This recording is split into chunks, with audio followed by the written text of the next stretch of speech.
Frequently, families do not shatter overnight. They come apart slowly, thread by thread, secret by secret, until one day you look up and see the tie that held everyone together has become something you can no longer identify. Now picture yourself in a courtroom where every hushed argument, every secret bank statement, every unuttered hurt is about to be revealed to everyone, not only to your family, but to everyone else observing on the outside. That is where the story starts. But first, I want to ask you something. Have you ever held something too tightly, thinking it would improve, only to see it slip through your fingers anyway? Perhaps it was a relationship. Perhaps it was trust.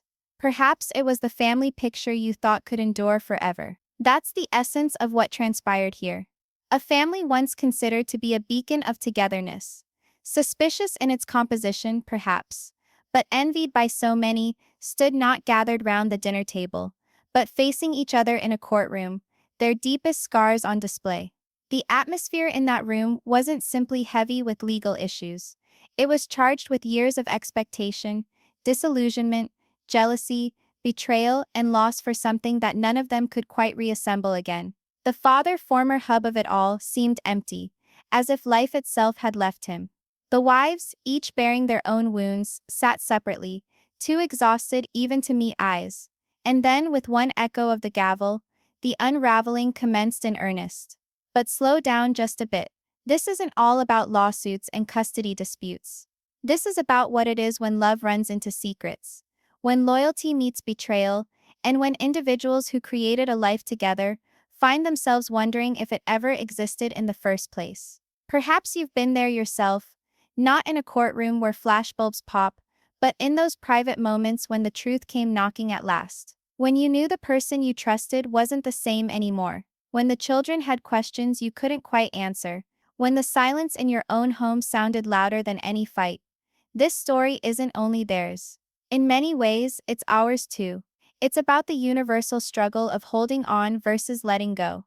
About how far we'll go to protect what we've built, even if that means hiding parts of ourselves that we're ashamed of. As the confessions begin to flow, one by one you realize it for what it is. There are no simple villains here. Merely broken people trapped in a web of secrecy and pain. And isn't that the bitterest truth to swallow? That sometimes the very people who hurt us the most are the very ones we used to think would never leave us forever. You can feel the tension buckling against the walls of the courtroom. Every word uttered isn't simply an official statement. It's a letting loose of years of unshed grief. One wife says she long ago gave up fighting because the man she loved had given up fighting for her. Another says that she gave more than she could give, trying to keep the family intact as it dissolved in her grasp. Another speaks of how she never took more than what she required to feel secure. And then comes the discovery that surprises even them, the type that crosses all boundaries from personal heartache into the realm of criminality.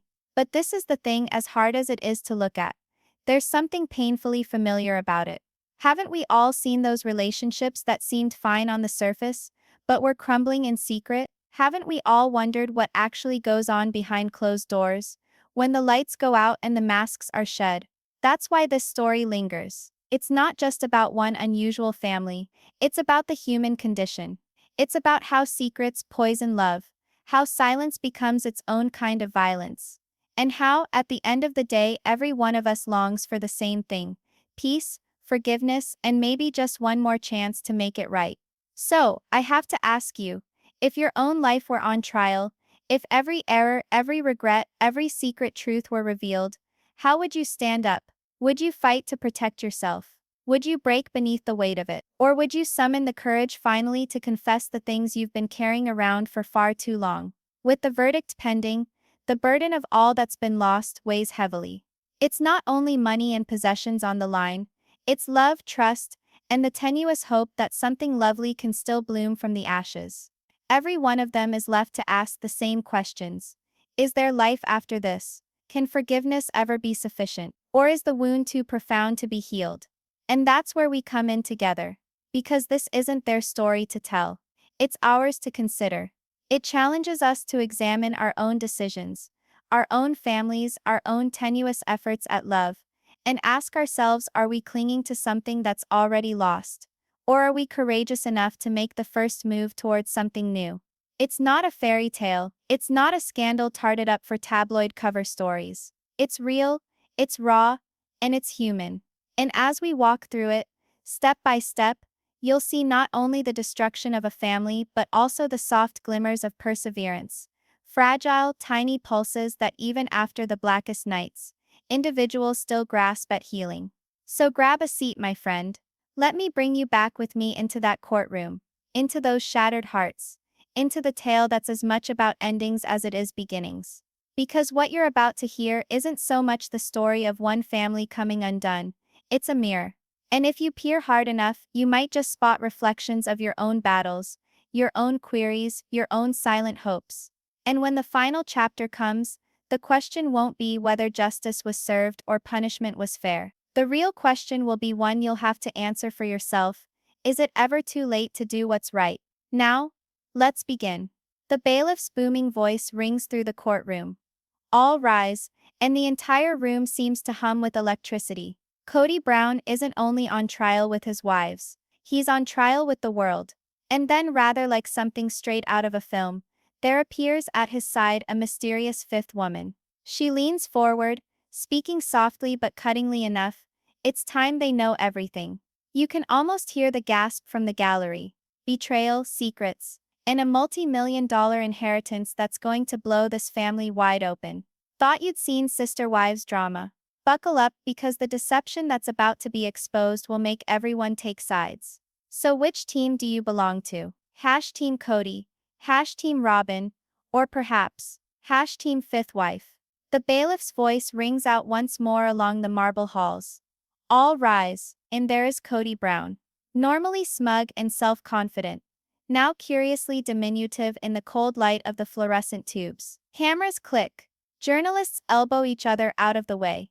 And this is no longer just another family fight anymore. This is a full-blown spectacle. The defense table is occupied by a woman unlike the rest. Her very presence is magnetic. Icy stares, assertive stance, boldly seated hand in Cody's. This is Sophia, the supposed fifth wife. And with one glance, she dares silently everyone present. Him on if you can. The judge takes his seat, the air in the room thickening with tension by the second. Cody's suit is crisp, but his collar is strangling him. Christine sits rigid, her jaw clenched hard. Janelle keeps her face impassive, revealing nothing. Robin wipes her eyes, and Mary glares into space, as if she's already accepted Cody's doom. And Sophia? She remains stiff, lips pursed into a small smirk. Every time her diamond ring glimmers, it's as if the warning is flashed again. Her silence with secrets too large to be ignored. Then there is the moment. The judge pronounces in plain words. Mr. Brown, you are charged with falsely deceiving your family, concealing assets, and entering into the marriage with Miss Sophia under false pretenses. The intention of this court is to reveal the truth. Are you willing to answer these charges? Cody's voice breaks as he responds. Yes, Your Honor. He squeezes Sophia's hand, but she doesn't even glance at him. There is something between them, an unspoken past, a tension current the rest of the courtroom can only speculate about. Christine's lawyer stands up, voice firm and pointed.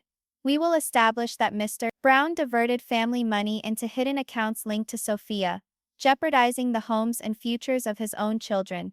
We will also establish that Sophia was a willing participant in this scam. Sophia inclines forward just a little, her eyes cutting into Christine like a blade. If you think I'm the bad guy, she breathes. Wait and see. The judge inclines his head for the hearing to start. Cody stands, shaking hands at his sides. His gaze roams the room, as if pleading with anyone to stand alongside him. I have never betrayed my family, he maintains. The truth is much more complicated than anyone realizes.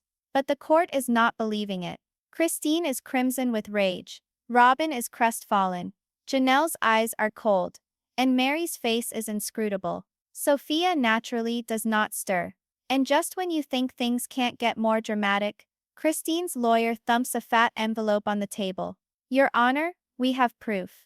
Bank transfers, clandestine purchases, signed agreements between Mr. Brown and Miss Sophia. that's only the tip of the iceberg. The courtroom hushes. Cody blanches, and Sophia. She sits in unsettling stillness, as if waiting for this very moment. That creepy little smile of hers never wavers. If anything, it becomes more pronounced, as if she recognizes that her own time is on its way. The judge reads the papers. This court will consider all witness testimony and evidence carefully. But let me be absolutely clear.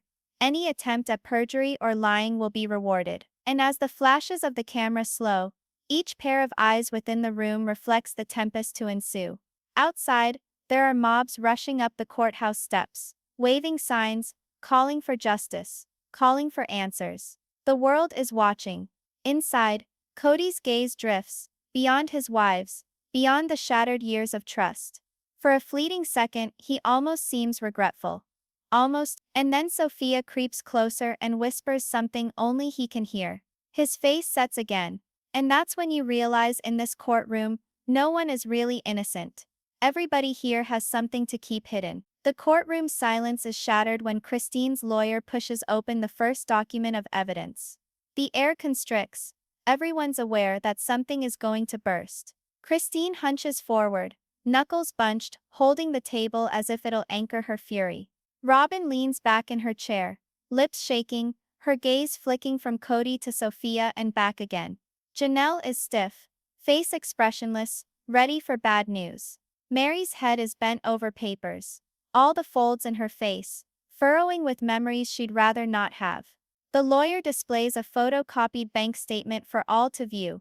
This is a $20,000 transfer from a joint Brown account, she says, 2 days prior to Mr. Brown's alleged business trip to Reno. A pause. The pay Sophia Torres, sitting right beside Mr. Brown. Silence descends. Cody's jaw clenches. There's rebelliousness in his eyes. Sophia's lips barely move. A tiny smirking smile plays at one corner. She regards Christine with an aplomb that's almost arrogance, as if she has rehearsed this moment before a mirror. The air is tense enough to make human beings confess or break. Robin breathes out, a trembling, hurt breath. How could you, Cody?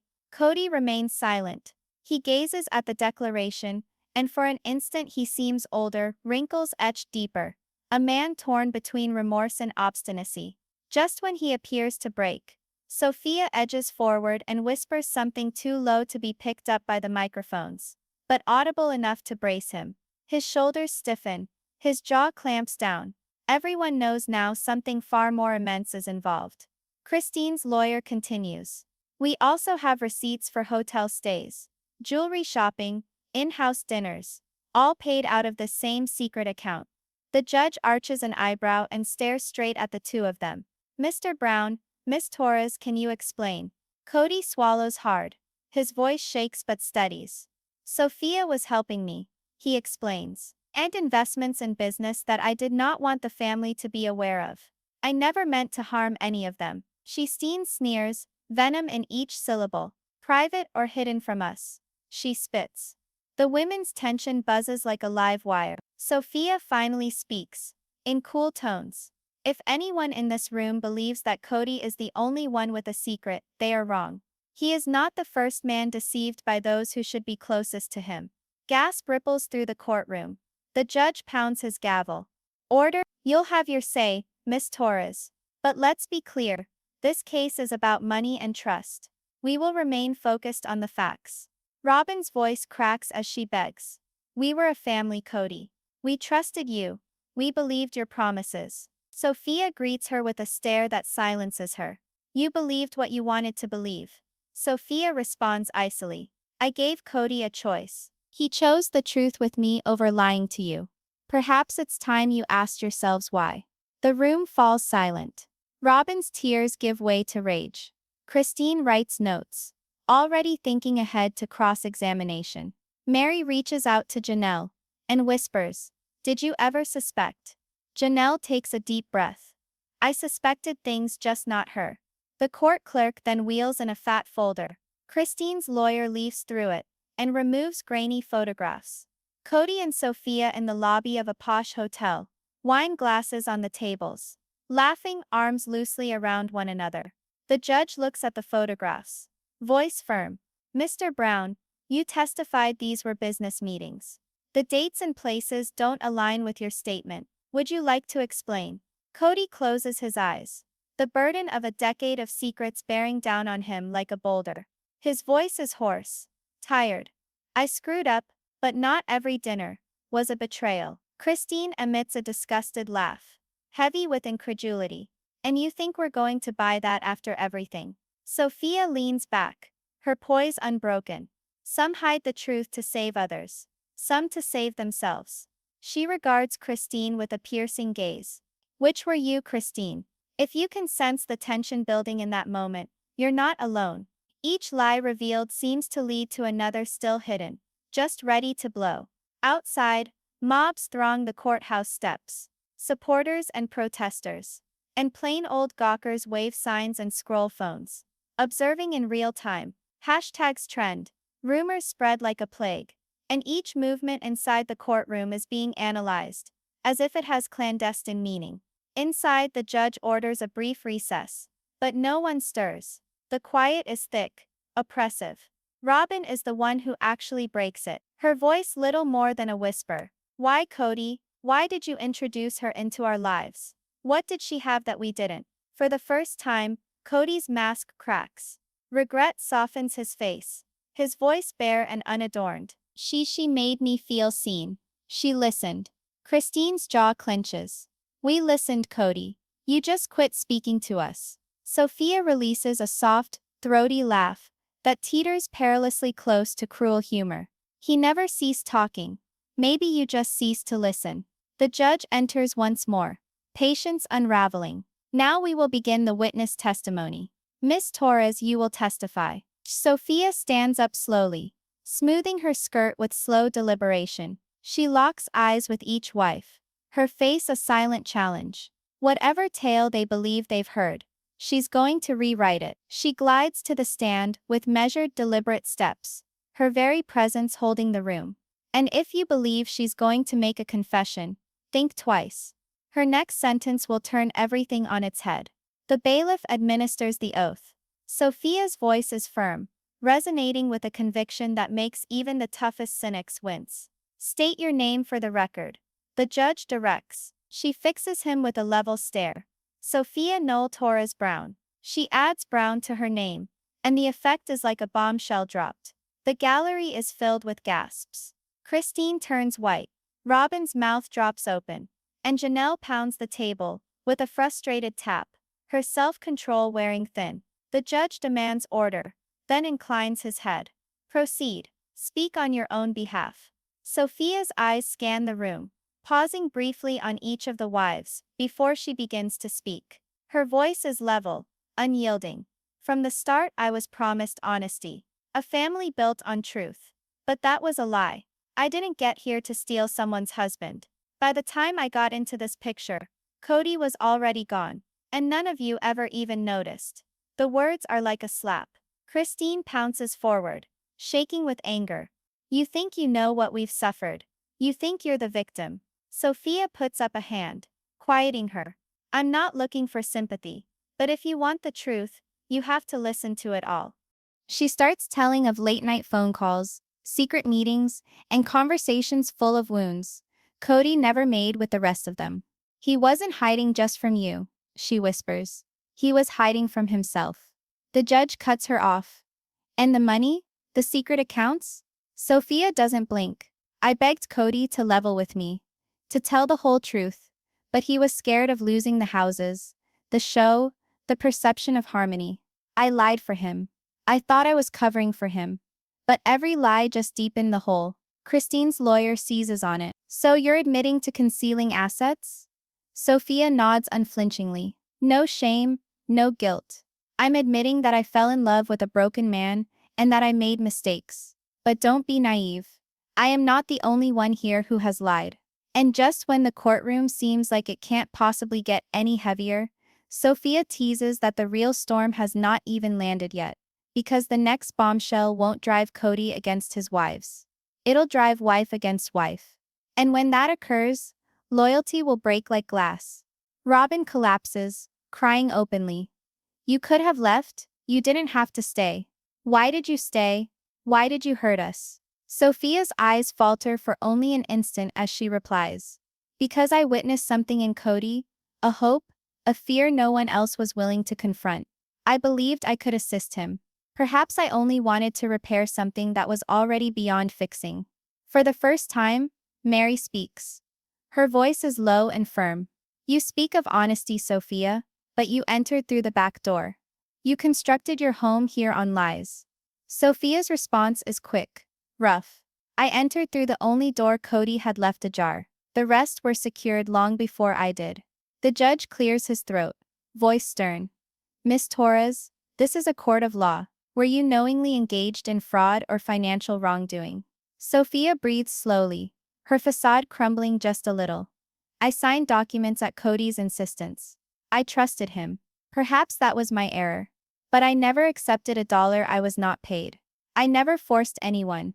All I wanted was a family, just not this. And if you thought the betrayals were done, think again. The next witness is capable of sending someone to prison. And it's not who anyone would expect. Christine's lawyer asks for a recess. But the judge shakes his head. We'll continue. Then from the gallery stands a woman. She's the family's ex-accountant, subpoenaed at the last minute. Her hands shake as she holds onto a worn folder. I kept records, she states, voice shaking, because I knew this would all come crashing down someday. She opens the folder, and immediately the room fills with fresh charges. Transactions linked to Mary's defunct business. Cash withdrawn in Janelle's name. Presents purchase for Robin. Never reported. The wives' faces blanch. Christine is the first to speak. Her voice cuts the air. So it wasn't just Cody. We all had secrets. The accountant nods grimly. Everyone here, some worse than others. The gavel comes down, resounding like thunder. Order? This is not a TV show. This is a court of law. But it's too late. The myth of togetherness has been broken. Now each wife is alone, suspicion and shame churning like storm clouds. Christine's hands shake as she jots down notes. Robin's face is smeared with tears. Janelle's fingers clutch at the arms of her chair so tightly that her knuckles go white. And Mary doesn't move at all. She stands, unblinking, her stillness condemnatory in its own way. Her eyes vacant, like old memories she once trusted now reduced to dust. The judge reclines, looking over the destruction he's created. Let's be specific. Financial fraud wasn't the exclusive domain of one individual. Miss Carter, he says to the accountant. Do go on. The accountant steadies her voice. There are discrepancies across the board. Large cash withdrawals tied to Mary's business account. Checks written to Janelle from the main family fund. Expensive gifts purchased in Robin's name, never accounted for. And Sophia's transfers, those were just the beginning. The ensuing silence is crushing. Cody appears genuinely frightened for the first time, not only for himself, but for what will be revealed about the people he still, in some broken way, loves. Christine is the first to crack. Her voice is small but stubborn. Yes. I took money. I justified it as being for the kids. Money Cody would have blown on Sophia anyway. But really, I was angry. I was tired of being second best. Janelle is next to break, tears flowing freely. Yes, I made withdrawals. I just wanted to feel secure, because I didn't think Cody's decisions were ever about us anymore. Mary remains silent. Her silence speaks volumes. The judge lets out a sigh, pinching the bridge of his nose. This is not now about one person's deception. This is about a system based on shattered trust. What became of the promise of truth in this family? Sophia looks over at the wives, her swagger wavering. There is pain in her eyes now as she whispers. Perhaps there ever was no truth. Perhaps everyone was just playing along from the start, playing along as if nobody would catch their lies. And just when you think that the drama in this courtroom cannot get any juicier, the next confession comes along and blows everything wide open. The judge bangs his gavel, calling for order, but feelings are spilling out quicker than he can hold them back. Robin's voice rings out, coarse with emotion. I never took a single thing that wasn't given to me. All I ever wanted was to belong. Was that really too much to ask? Christine retorts, her anger blazing. Belonging? You took more from us than all of us. You took our place, Our trust. You made Cody have to make a choice. Robin shakes her head, crying openly. No. You all pushed me away first. You made up your minds that I was the issue even before I had a say. Janelle bangs her hand on the table, the noise as crackling as a whip. Stop. It's not just about Sophia. It's not even about the money. It's about all the wounds we let fester. All the cracks we allowed to spread until they ruptured us apart. The judge's voice booms over them. Order. I will hear every one of you. I'm ready to rule on damages. Perhaps even criminal charges. But if there are additional confessions, this is the moment. A thick silence descends. And then, like a spark in dry underbrush, Sophia gets to her feet. She glares at the wives, her voice shaking but unyielding. You want to know the truth? Cody and I weren't saving money. We were concealing something much bigger. Something that could ruin us all if it were ever discovered. The room comes to a halt. Cody's eyes meet hers, his face pale with fear. The judge leans forward, irritation replaced by curiosity.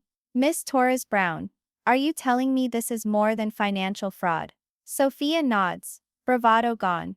I'm telling you there are emails, documents, things I hung on to, because I was afraid of what would be done to me if I didn't. Someone in this room warned me to keep quiet, and if I do talk, everything changes. Christine leans forward, eyes wide. Who warned you? Sophia returns her gaze, haunted. I don't know. Not yet. But I can give you a glimpse. If you want the truth, you must vow not to destroy one another, before you've heard it all. Cody whispers frantically, Sophia, please don't, but she can't. The judge orders a brief recess for the attorneys to read over the new evidence, but no one gets up. The room is frozen in a tempest of fear and expectation. When court resumes, Sophia turns over a USB drive. The judge plugs it in, and the courtroom screen lights up with emails, texts, confidential documents. Gasps spread throughout the room as names and subject lines light up on the screen. Christine, Janelle, Robin, even Mary. Secrets that had never seen the light of day are now exposed. The judge recites them aloud. Christine secretly dealing with the network in the dark without the family's knowledge. Janelle stashing money away in a secret escape fund. Robin seeking assistance outside of the family. Mary quietly speaking to lawyers to defend herself. Cody's voice shakes. How could you all? Sophia's response is frigid. You were never the sole owner of secrets, Cody. I just kept the receipts. And just like that, the final veil falls. The courtroom is now a battlefield of deceit. The judge, fatigued but determined, looks at them all. This is not about fraud. This is the public disintegration of a family, live for the country to see. He declares that the next time around will determine not only who receives the money, but who, if anybody, leaves with even a shred of trust, love, or hope. And with the coming down of the gavel, the flashes fire. Reporters film faces contorted in shock and tragedy. And before the next morning, news crews overflow the courthouse. Microphones pushed in front, questions fired like spears, hashtags trending all across the country. Yesterday's collapse plays on every major network. The family is all over the headlines, and the world is witnessing their collapse in real time. The air is heavy, rich with tension and the thinnest strand of hope. As the judge comes in and the doors creak closed behind her, the Browns are trapped on their own battlefield. Cody is fatigued, his face creased, dark half-moons under his eyes. The wives sit like shades of their former selves, not meeting each other's eyes. Sophia, tense in her chair, holds a folder so hard her knuckles are white. The judge is quick to act. This court has seen the new evidence. Financial frauds, emotional deceits, and legal infractions beyond what anyone confessed initially. Each of you will have one final opportunity to speak your truth before I rule. The ensuing silence is oppressive, as if the very air waits for confession. Christine speaks first, her own voice shaking but resolute. I never wanted it to end like this. But when trust is gone, when you're left behind, you do things you vowed you never would do. Cody, I loved you. But you let us become enemies, and I can't fight for someone who quit fighting for me. She sits down, shattered but oddly free, her last secret spilled. Robin is followed. Tears fall from her face. For years I was whatever everyone needed me to be. But nobody ever asked me what I needed. Perhaps I took a little more than my fair share. Perhaps I worked too hard to keep us together when we were already breaking apart. But I never set out to hurt anyone. She leans forward into Janelle's arms. And for an instant, the rivalries are forgotten in mutual sorrow. Mary's voice is so quiet it almost doesn't exist. I've endured things I'll never talk about. I only stole what I needed to feel safe. I wanted out years ago, but I couldn't even tell myself. Eventually Janelle intervenes, resolute but spent. I don't care about the money anymore. I just want peace. I want this nightmare to end. If you imagined these were the last confessions, you'd be mistaken, because Sophia has something yet to expose. She rises and all eyes are on her. I was threatened. I was manipulated. But I remained, because I felt Cody needed me. Perhaps I thought I was rescuing him. Or perhaps I was simply attempting to rescue myself. But I can no longer hold these secrets within me. She relinquishes the final document, the coup de grace. The judge peruses the papers, her face growing stern. This is not merely betrayal. This is illegal. Some of these issues need to be referred to the police. I have no choice. A gasp of shocked horror spreads through the room. Cody hides his face in his hands. The wives stay silent, their silence deafening. Sophia seems almost relieved, like the burden she has carried has finally been ripped from her shoulders. The judge turns to them all. You came here hoping for justice. What you wanted was truth. This family was founded on secrets, and today those secrets have killed it. I will make my decision tomorrow. Until then, you are to be kept in hold for police questioning. Her gavel falls, but the words linger like smoke. The Browns are no longer just a family in conflict. They may soon face prison, exile, or one last desperate plea for mercy. As they're led out, camera flashes blind them. On the street, the crowd is divided, cheering and screaming insults. Within courthouse corridors, the family is torn apart. Christine weeps openly. Robin and Janelle hold on to one another. Mary sits by herself in a corner, staring into space. Sophia stands silently, haunted. Cody departs last, shoulders bent, the burden of a shattered kingdom upon his back. His destiny, once so carefully scripted, is now in ruins. A detective stands by the door, ready to start the interviews. The wives are called individually, required to recall each and every lie, each and every decision which led them here. Sophia is finally reduced to tears, silent tears running, as she questions whether healing can ever be brought about by truth, or whether the price was always going to be too much to bear. The family does not come home together that night. They all go to different hotels, with strangers all around them, and everyone stews in their own regret. The Browns are not a family living in a house together for the first time in decades. And on the internet, the world loses its mind.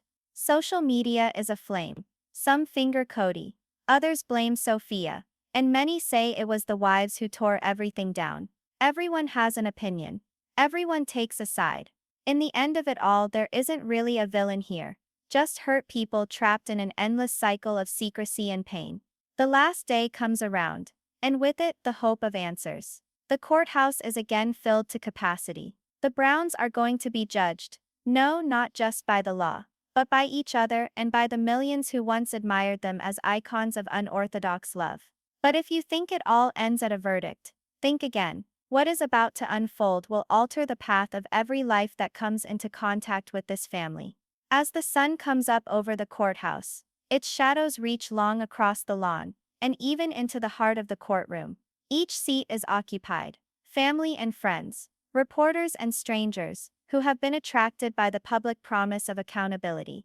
The atmosphere is charged, heavy with anticipation. The Browns huddle on a bench together, yet they are strangers. Christine's eyes are red from crying. Robin grips a crumpled tissue, her knuckles white as whittled bone. Janelle gazes straight ahead without blinking. Mary sits immobile, a statue from silence.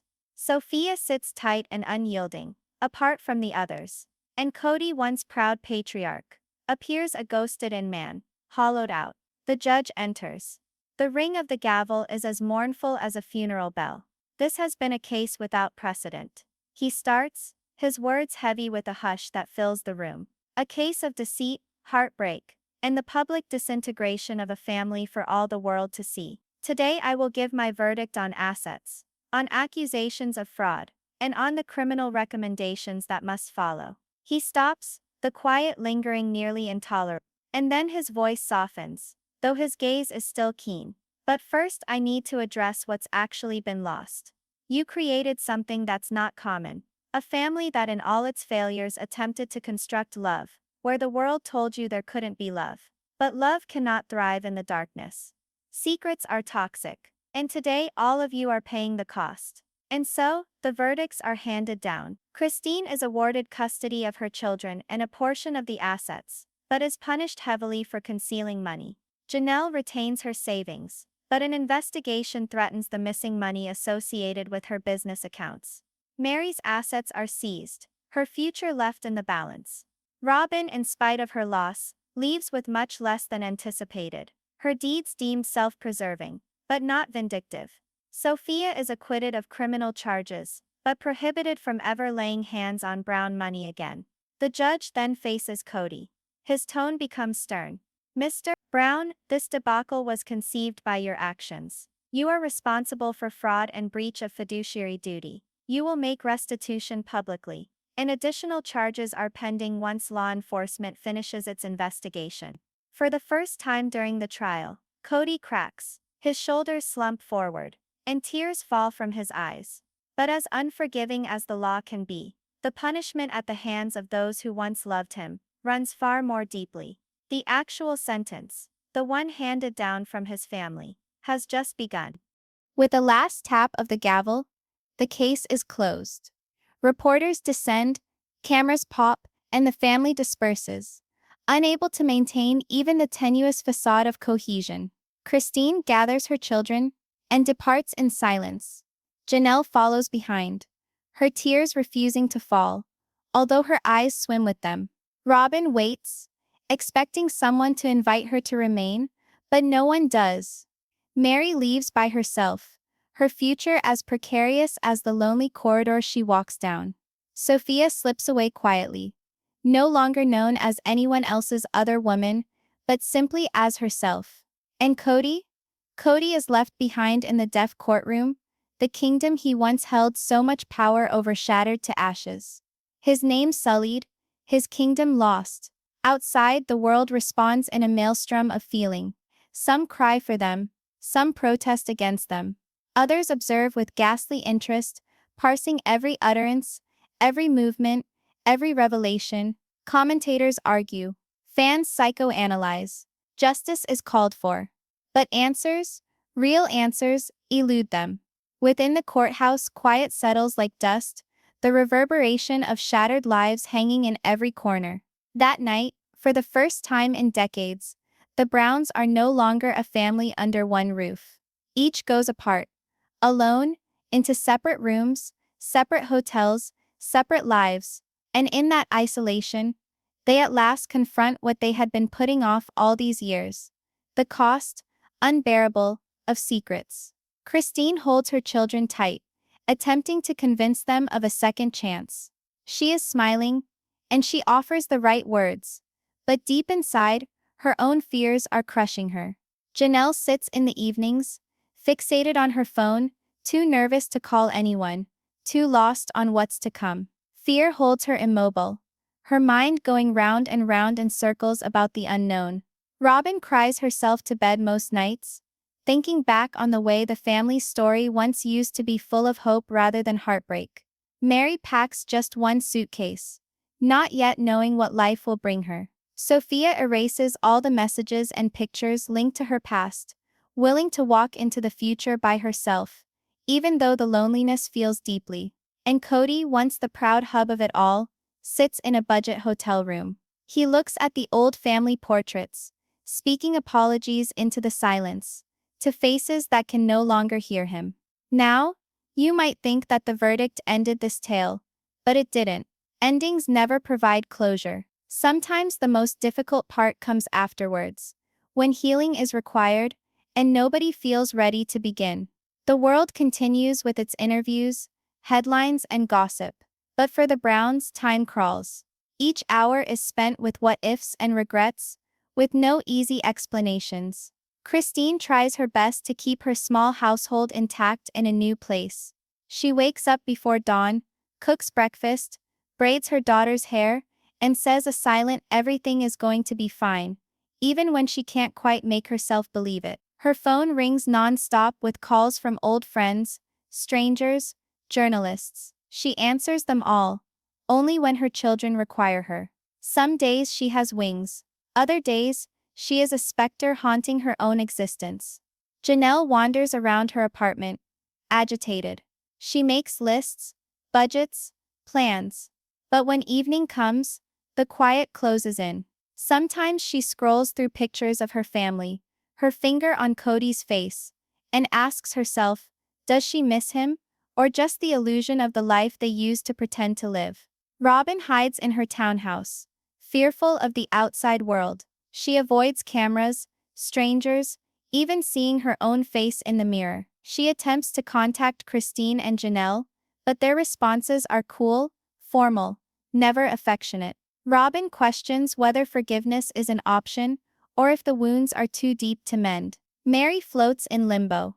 Accounts frozen and future indefinite. She spends hours walking city streets with headphones over her ears, closing out the din. At times she stands outside a cafe, observing families laugh within, and considering if she ever was a part of one herself. Sophia lives quietly now, anonymous. The secrets have faded, but the loneliness grows more oppressive by the day. Her name is no longer in the headlines. There are no messages, no updates, no reminders online that once her tale had the nation's attention, but when silence appears to be forever, a lone phone call stirs everything to life again. It's Cody. His hand trembles as he places the call. His voice is raspy from nights on the phone to no one but himself. He tries Christine first. She doesn't pick up. He leaves her a message, apologizing, pleading, owning up. He calls Janelle. She listens in silence, says nothing, then hangs up. He calls Robin third. She picks up on the third ring, her voice reed thin but touched with something broken, near hopeful. Cody, what do you want? She says. His voice cracks. I just wanted to tell you I was sorry for all of it, for being the man I wasn't for you.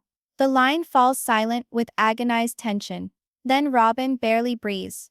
It's too late, Cody. We're all too broken. Then he calls Mary.